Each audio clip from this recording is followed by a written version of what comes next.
от цигарите, не пия от виното и да ми... И каквото и да било.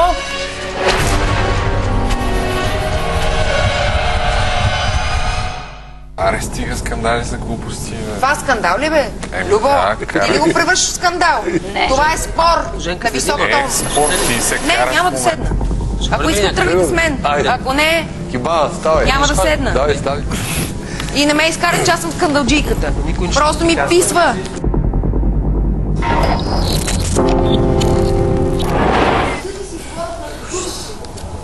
Искам да постигам, говори си.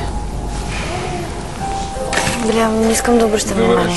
Не е подходено нещо за мен да говориш. Трябва да сме спокойни, защото тук може да избухне скандал и... Ама тези, дето пият, ни пречат. Като ви пречме, ние дето пием. Що ни пиете от виното? Аз не съм казвал такова нещо на никога. Ти не си, но те са. Защото ние сме пияниците, а те ни пият от виното. Никога не съм ти казвал, че си пияница. Ти не. Затова не ме спирай, когато се карам на тъпите селски. Просто... Сега вече стана лошо често. Сега ще... Ставай ето тук!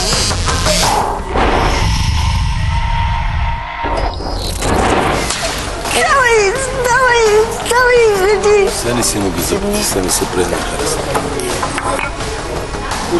Освен това говорят на меко, освен това ми развалят речника. Ти разбираш и тези колко ме бъркат тук. Жени, аз говоря. Ти малко. Не, верно. Ти не ми говориш на жоси, моси, боси, госи, боси, майко, шапкай ми сега. Валички, стегни се. Мисля, че сърцето ми направо ще избухне. Така се сдържам в момента. Ама защото се сдържаш, аз на вас място няма да се сдържам. Ще не ме интересува пияна или не е пияна. Ама ти разбираш, че те ми влязат зле. Тъпи селски гъски, които като чуят нещо от нас, го предават после на организацията. И ги чух и на тази тъпа. Това беше бургаска селенка и казах 5 пъти да не говори, защото тя Емо са го викали фризьора и е имал последно предупреждение. И тя да ви Емо ми даде телефона да се чуя с майка ми. Селенко тъпа. В момента въобще не се чувствам добре. Сърцето ми ще избухне, издържам се просто заради камерки. Не могам да кренува неща. 9. На бургаски вечери, бургаски мрежи. Видя ли, че вече не те харесвам? Но мен това въобще не ме интересува. Да не мислиш, че ти го казвам, защото те интересува. Ти мислиш, че аз разговарям на теми, които тебе те интересуват. Жени, харесвай си, който тебе нищо не те интересува, момиче. Толкова си тъпа, че не те интересува нищо. Добре, така е, права си. Да.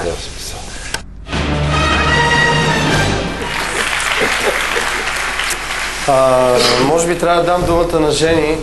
Не мога, искам пясък да си заровя главата, като щраусите. Ами ти опита... Добре, тогава да почна от другите дами. Ти опита да дадеш някакво извинение, то беше полулицемерно, полуистинско. Те полу го приеха, полу не. Това е друго видео, което ще видим след малко. Какво те вбеси толкова? Натрупване и... И така. Защо си го изкара точно на тези две дами? Може би, които са как да кажа, кротките, но в хубавия смисъл кротки. Смисъл не конфликтно. Покрай Марина. Смисъл, просто бяха вързани една за друга и Вили го отнесе покрай нея. Значи ти основно с Марина имаш драма. Да. Това, че говорим меко, наистина ли може да е доста до такава степен? Не, тук не става просто, че говори меко. Тя, когато най-много ме ядоса, беше, аз даже преди това на 2 пъти даже направих забележка. Много хора говорят тук на меко, тази интонация Ламичо Пищова, която тя по едно време така я даваше малко в повече. И аз на 2-3 пъти се усещах, че като е тя около мен и я прави тази интонация, започвам и аз да отиваме с него да се разваляте говора. Саламчета, маламчета, кремвирши, мремвирши и това. Марина, тя нещо като ръководител в базата ли е, че да ти прави забележка как да говориш? Има ли право да се ядоса за това? Не е ръководител. Според мен под влиянието на алкохол започна да говори така. Иначе не виждах кой знае колко да се ядосва от това, защото ние от базик на базик и почнахме всички да говорим така и дори не съм била само аз, просто може би аз бях на среща, Велислава беше на среща и ние си отнесохме всичките тия негативни емоции. Това заради това прословут алкохол ли пак се случва или ти си имаш проблем с нея и Не, проблем с нея определено нямам. Даже ние сме имали доста весели моменти. Може би е допринесъл. Така, покачил е малко повече емоцията. И така, и нерви. Велислава, на личностна основа ли е това избухване според тебе или има и някакъв такъв принципен елемент, заложен от една страна София и известност, от друга страна провинция и анонимност? Мисля, че има това като факт. Точно това, което каза ти, също и... Кое? Има някаква разлика между това да са софиянци и така да се водят другите хора от провинцията. Има някаква разлика, в смисъл те са свикнали може би на едно ниво, а ние като по-обикновени на друго, не знам, може би да. Кое ниво, Марина, е по-високо от двете? Няма високо-ниско ниво. По принцип един диалект не може да бъде тема на скандал някакъв си, защото нормално от провинцията, Бургас, Варна, Русе и там не знам още кой друг град, да говорим по по-различен начин и да е по-меко, но това не трябва абсолютно по никакъв начин да дразни който и да е било. Нормално е да живееш в Бургас и да говориш по начин, по който в Бургас се говори. И нормално е този говор по някакъв начин да прави впечатление на един софиянец. Но както един софиянец може да направи впечатление с говора си на един бургазлия. Това са...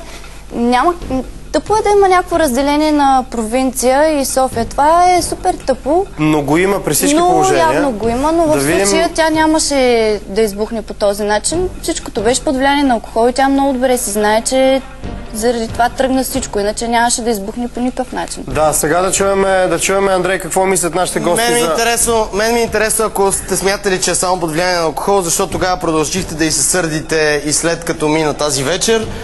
Стела да питаме първо. Смяташ ли, че конфликтът е само от отношението на Жени към Марина, по-скоро отколкото към Велислава, или е по-дълбок София провинция? Не. Как може такъв голям социален проблем, който всъщност не съществува, защото отдавна селяните станаха граждани, а гражданите се изнесоха на село, за да медитират. Това не е в характера на Жени, така както я наблюдавам. Това си е хейтърско поведение, първото което е. Второто което е, Анджелина Джоли разбрах, че си махнала циците, гърдите, простете, за да се предпази от рак, но си е предвидила един нов чифт гърди, вече са изложени. Човекът си маха главата от алкохола, все пак трябва да запази една-две мозъчни гънки, да мисли какво говори, макар и пинал. Така че аз смятам, че това си е персонално отношение, независимо кой ще бъде на среща, и в това състояние моята теза манекенство плюс пиянство е равно на образователен дефицит и речево разстройство. И другото е. И другото, и с това завършвам по отношение на езиковите тук забележки. Да, наистина, диалектите са национален колорит. Диалектите са неотменима част от нашето национално богатство. Книжовният език се базира на един от диалектите и както тя, Жени милата, се смущава от мекото говорене на Марина, така, примерно, софийския диалект, който тя употребява на твърдо говора, направа, шо бе, човек и пия лайна и да бърка Велислава с Величка, това наистина говори за много сериозни такива антилогики и езикови дефицити. Кои са лайната, които пият? Ако искат да пият, не си слуша внимателно. Да пият, ако щат лайна. Лайната са твърдо вещество. Не могат да се пият. Има и течни, не е верно. Нека да не влизаме в детайли, но могат да бъдат течни. А Величка и Велислава не са от един произход. Величка по никакъв начин няма общо с Велислава. Така искам само да кажа, че въпреки, че на Жени е неудобно, защото може да е прекалила, има и други, които се шегуват с тях в базата и после ще видим едно видео. Така че конфликт някакъв. Той е класически, ние с Бълсък сме го правили. Да, напрежение, тя си го каза, има много голямо напрежение. Тя е на такова изпитание. Нормално е. Хората, които си пиват, обичат обаче да си споделят пиенето.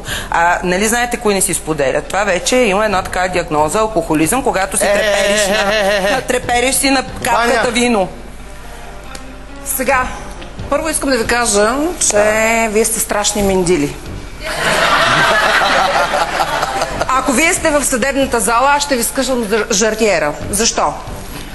Значи ябълката на раздора тук не е това, че едната говорила меко, пък другата, нали, е била пияна или не пияна. Всички участници в това шоу са с равни права. И това е така, нали така? Всички имат право да поръчват еднакво количество алкохол и цигари. Жени се подразни, аз отивам в най-правилната посока, защото и ябълката на раздора, истинския спор започна от там. Жени се подразни не от това, че някой говорил меко, а от това, че всички имат право да поръчват вино, уиски и така нататък, едни други неща. Да. Само, спиртни напитки да ги наречем. Точно така. Да. Само, че Жени си поръчва онова, което и се пие. Същите тези хора, които обвиняват, че тя е алкохоличка, че тя е каркандел и така нататък, значи те не си поръчват, те се правят, те имат стратегия, забележете. Може да ги е срам повече, а пък какво значи да ги е срам? Няма тук срам. Всичките имат някакви договори с вас, продуцентите, и всичките могат да си поръчват каквото желаят. Не можеш ти пред публиката и пред цяла България да искаш състраданието на цяла България и да се правиш, нали, на това, че ти не пушиш, не пиеш и че си хрисим, а понеже Жени се естествена, тя си е каркандел, примерно, и иска да си пие бялото вино. Защо трябва да ми закачат бялото вино? Не искам да ми закачат бялото вино. Ако ти искаш да пиеш бяло вино, ще си поръчаш бяло вино. Чувам, че Велислава или Марина искат нещо да кажат. Аз искам също нещо да им кажа на тези момичета. Кажи им, Ваня, преди те да се казват. Къде са те? Ами те ще видят. Трябва да ги видиш тук на някой от видеостените. Ето, виж ги, да. Велислава, аз съм на възрастта на твоята майка. Днес на обяд гледах едно предаване, гледах изказването на твоята майка, гледах изказването и на майката на другото момиче, Марина. Майката е тук, аз виждам сестрата и така нататък. Може да и кажеш, и тя те чува, да. Да, значи аз съм на възрастта на майката на Велислава. Искам да ви кажа, скъпи момичета, Жени няма нищо против вас. Напротив. Жени е човек, който аз познавам от дълги години. И тук съм не защото съм тежка артилерия и идвам в тежки случаи, когато трябва да защитавам някого, а просто защото познавам Жени от много години. Жени е изключително естествен човек. Жени мина всички мисии без да каже една думичка. За разлика от Велислава, когато трябваше да се реже косата, примерно.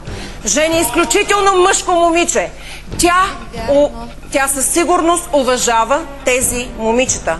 Тя няма нищо против тези момичета, със сигурност. Какво някой каза не е вярно? Аз казах, че не е вярно. Последните 3 мисии майката на Велислава. Да, какво кажете? Казах, че не е вярно. Кое не е вярно? Вилито си изпълнява всички задачи, доколкото говоря самата истина, Жени крак я боли, нещо я боли. Значи искам само да кажа, че Жени имаше изключително страхотна контузия и много тежка рана. Безусловно, Жени изпълнява всяка една мисия. Безусловно, Жени, въпреки че се е напила и въпреки че се е позволила да дава подобни дефиниции, което съм сигурна, че не мисли за вашите дъщери, защото аз също съм майка и също имам дъщеря, аз съм убедена, че Жени категорично никога не изпитва и не е изпитвала подобни чувства. Не забравяйте, че тя живя 2 седмици в компанията на циганите, които плачеха, когато мислеха, че Жени ще си тръгне. Жени е човек от народа. Да, чуваме те, Иване. Велислава искаше да каже нещо. Чуваме. Аз също мисля, че Ваня се обърка по отношение на мисията за рязането на косите, защото Велислава даде поне половината от косата си, но това няма значение. Сега Велислава... Аз не казвам, че не е дала половината от косата си, но даде 2 литра сълзи. Нали се сещате? Жени безусловно изпълнява всяка една мисия, но не това. Скъпи момичета, искам да ви кажа нещо. Дайте само на Велислава. Велислава все пак. Само едно изречение да отговори Велислава. Днес майката на Марина обвини Жени в лицемерие. Напротив, аз ви желая да бъдете такива, каквато е Жени. Да отстоявате своите позиции. Ако вие имахте нещо против Жени, значи, Велислава, аз се възхищавам на това, че ти стана. Ставай, давай да ходим. Отстоявайте и кажете: алкохолик, Миндил, ако искате. Каквото искате, както Стига става искате. алкохолик, изпила някой чаша вино, поне половината в базата са се напивали поведнъж два пъти. Няма българин, който да не псува жена си или българка, която да не напсува мъжа си. Ние сме балкански хора. Ние пиеме, пушеме, псуваме. Добре, това е нашето ДНК, така ли е, Слабаков? Да чуем Велислава. Слабаков не пие. Велислава. Той само пуши. Аз съм като Алеко Константинов. Дайте да чуем Велислава. Не, Велислава, не, аз Вели, слушаме. Да, значи първо госпожата, не знам името. Искам да кажа относно цигарите. Всеки един поръчва това, което пуши в този момент, в който Жени каза, не беше правилно права. Първо, защото тя го е казвала много пъти. Казвала е, няма, госпожици, да пушите от моите цигари, защото аз пуша точно такива. Оттам нататъка ние не сме пипали нейните цигари. За алкохола. Част от алкохола, който идва, е подарък от продукцията за това, което сме направили и с смисъл за самите емисии, с които сме се справили. Ние сме имали възможността да кажем да си налеем една чаша за здраве. Не сме стигали до крайности. Много добре се съобразяваме със всеки един. Другото, което е, аз също много се възхищавам на Жени, съм го казала и това в стаята на откровенията. И аз също мисля, че под алкохол или не трябва да мерим своите думи. Всички сме равни, няма аз, няма ти. Трябва да се съобразяваме един с друг. Скъпа Велислава, аз съм убедена, че това го мислиш, но не съм убедена, че твоята съквартирантка Марина не е лицемерка, както майката обвини Жени. Защото не можеш да казваш, сега като излезем, ако аз бях навънка, вие ще видите какво става. Искам да бъдеш искрена. Бъдете, момичета, искрени. Обиждали никой на Винаги защитавайте собственото си аз и собствената си идентификация. Трябваше да скочите срещу Жени и да й кажете. Защо? За да отстоите собственото си аз. Защо? Тя е под влияние на алкохол. Защо трябва да скачаме срещу нея? На следващия ден тя си беше съвсем друга. Да, само че Марина не прие прошката, което е една от най-сериозните Добре, нека да чуем. ценности в християнската религия. Да чуем Марина. Стела иска да каже нещо и трябва да направим кратка пауза. Ами аз си правя след Марина направо да пуснем рекламите. Окей, давай ти си. Значи първо на тази жена искам да й кажа, че няма как да тръгнеш да говориш нещо срещу човек, който е на някакви градуси. В смисъл, нали, пил алкохол. Но на следващия ден беше трезва. И ти, мила но чакай Марина, да ти кажа нещо, чакай. Ако беше толкова миличка, искам да ти кажа, мила Марина, трябваше просто да й простиш. Така щеше повече да унижиш. Чакай, не. Ако ти беше дала прошка. Може да кажа нещо? Разбира се. Първо тя седна и каза, длъжна съм да се извиня, а не каза, искам да се извиня, защото се чувствам виновна. Тя каза, тя е длъжна заради възпитанието, което претендира, че има. И второ, как го правя. Само да кажа с теб едно изречение. Едно изречение, защото идват реклами. Има още две видеа, които трябва да изгледат по темата. Става въпрос за следното. Защо такава силна... Ти принципно е грешна. Това са две различни неща. Именно. Говорим за лоши думи и за неправилно поведение към хора, които нямат тази вина. Имаш ли близки или приятели, които са се напивали и не са говорили по този начин? Тези момичета целият български народ пие бира, алкохол, ракия, шопска салата еде. Тези момичета не са го заслужили с нищо, Ваня, ти много добре го знаеш. Много добре го знаеш, момичетата са си известни културни. И аз обиждам. Не можеш да засягаш хората на това, което те всъщност притежават, а не им липсва образование. Имат висше образование, говорят правилно и момичетата са скромни. Знаеш ли какво значи селска пръчка? Отвори интернет, ако не си видяла, да видиш, че това са жените с маймунските задници, жените с леопардовите облекла, жените, които мигрират към София. Това ли са чалгаджийския тип момичета с силиконите, наречени селски пръчки? Много напред, защото няма селска пръчка. Може би някой заслужава една силна селска пръчка между тях, за да спрат. Всеки момент ще започнат изпитанията в картицата. Първо предведението, минута на картицата, иначе няма да спрат, ако не застанат в средата, а веднага след него и голямата битка на арената по още пясъци. Преди това трябва да разберем кои ще са тримата най-заподозрени от зрителите, които се борят с предведението. Както и да доизгладим отношенията между Жени, Велислава и Марина, но преди това рекламите по TV7. Двойки, Извинявам се вчера за тежките и груби думи, които казах. Съжалявам за тъпите патки и какво друго бях казала? И бургаски вече. И ли казах? Не знам точно защо към нас двете и защо ни нарича по този начин. Защо не мога да ти приема извинението, защото...